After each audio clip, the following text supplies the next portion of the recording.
let's start by getting everyone on the same page and trying to define what a catboat is. A lot of catboat sailors have sort of their own definitions, and it's actually kind of hard to pin down a real good definition. The best definition I've ever heard is actually encapsulated in a poem that hangs on the wall at my mother's house.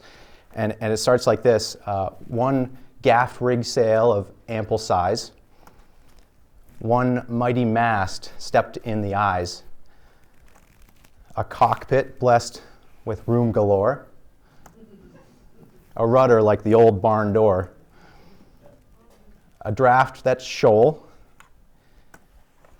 a beam that's fat. She's got to be a purebred cat. So that's what a catboat is. But let's look back and see where they came from.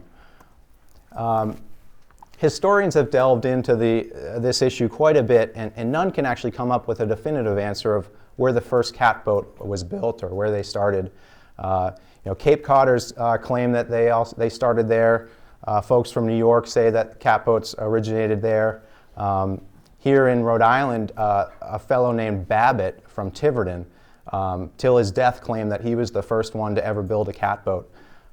So it seems that there was sort of spontaneous growth in multiple locations, and no one can really pin down where they started. But they started appearing around 1850. The first documented catboat was a boat named Una.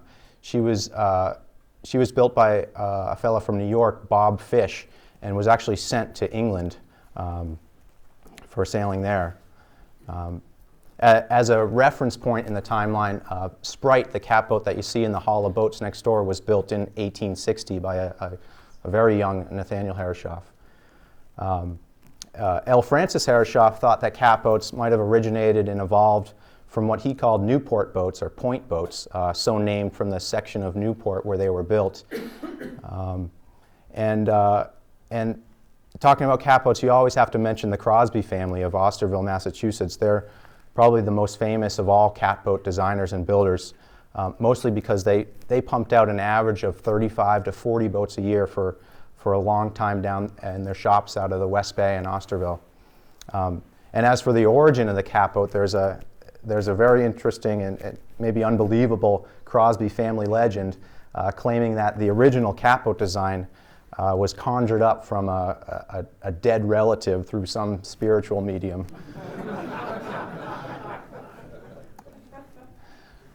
But regardless of where they came from, the first catboats were utilitarian in purpose. They were built specifically as working craft to perform a variety of watery duties. They were fishing boats, lobster boats, scallop draggers, even swordfish platforms in the summer. Sword fishing platforms. They carried freight in and around harbors and transported people and other goods. In Newport, even the harbor master's boat was a catboat at the turn of the last century.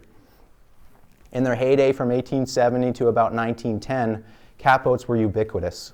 Just about every picture you see from that time period, from seaside towns all the way from Cape May, New Jersey to Cape Ann, Massachusetts, would have a catboat in it or in the background somewhere. And with all the boats around, racing became a natural extension.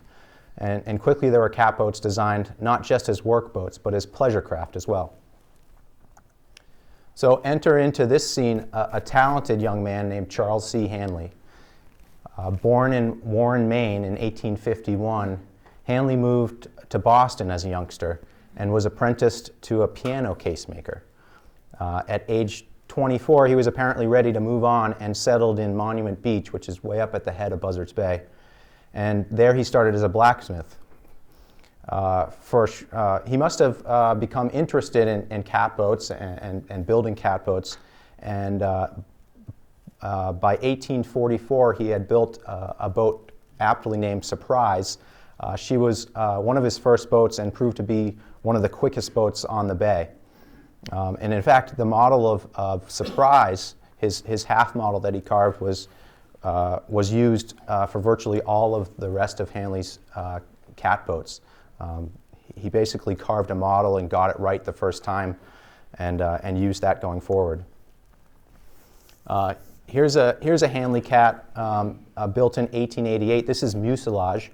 She's 26.5 feet in length and carries probably 900 square feet of sail.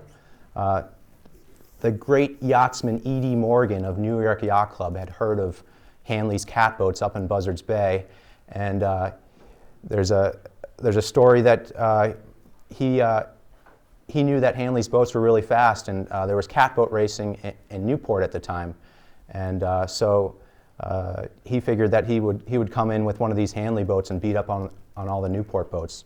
And the deal that Morgan made with Hanley was that he would buy the boat at Hanley's price if she won. And sure enough, here's Musa Lodge. Sure enough, she comes down to Newport and beats up on every one of the fast cats in Narragansett Bay. She ends up winning by 30 minutes and causes quite a stir among the sailors in Narragansett Bay. Here's the following year, 1889, sees another famous Hanley catboat built. Her name is Harbinger, seen here. She's a 28-foot cat with the ability to spread more than 1,500 square feet of sail. This includes a large triangular spinnaker that's set for downwind work. She's bought by a yachtsman from Boston, and he brings her up to Marblehead for the Corinthian Yacht Club's annual regatta. Now, the yachting world at the time had their eyes on this race that Harbinger had gone to Marblehead to sail in. It certainly wasn't because a Harbinger was coming, but instead there were two other boats there that were teeing off against each other. One was coincidentally named Kathleen. She was a William Gardner design out of New York, and the other boat was a Burgess design named Saracen out of Boston.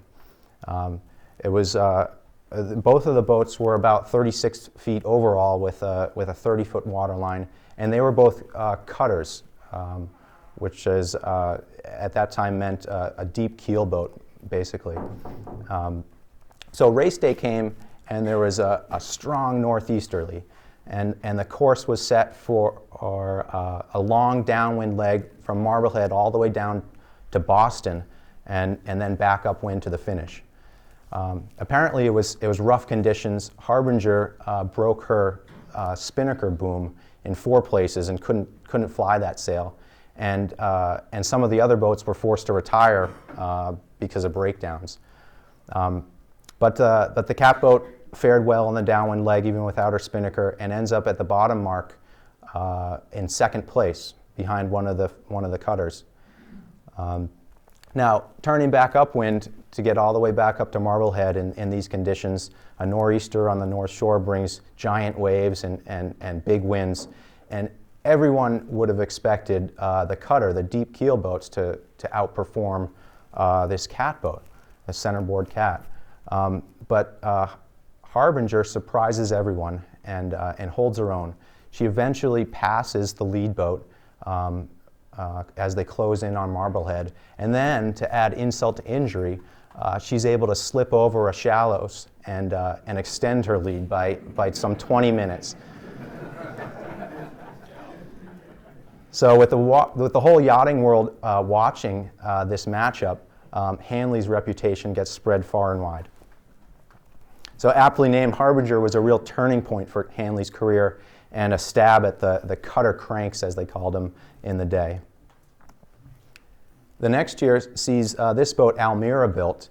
She's 26 feet long with an underslung rudder, not the barn door that you see on some of the other boats. Hanley actually says of Almera that she was perhaps the fastest catboat or the finest boat he's ever built. Almera, although she was 2 feet shorter than Harbinger, she was actually purposely built to beat Harbinger. And in 1890, Nathaniel Stebbins captured this photo of the race between Almera and Harbinger. And this is Almera leading Harbinger, and she goes on to win that race. Here you can see the large spinnakers that the boats would carry downwind with the long spinnaker booms guying out the spinnaker. Here's another shot of the famous Almera you can actually see how they carried the spinnaker boom on deck there. So with these successes, Hanley was riding the high point of his career. Over the next 10 years, he built fast shoal draft centerboarders one after another, and he was catering to the likes of then President Grover Cleveland. Even Fanny Davenport, the famous actress, had a Hanley catboat. But then the first of a line of disasters struck with a fire that burned down his Monument Beach boat shop. He ends up reestablishing himself in Quincy, reportedly to be closer to the wealthier yachting circles in Boston. There he continues his success and builds two boats that defend the Canada's Cup in 1899 and 1901. And both of the boats end up sweeping both the trial series and the Cup itself.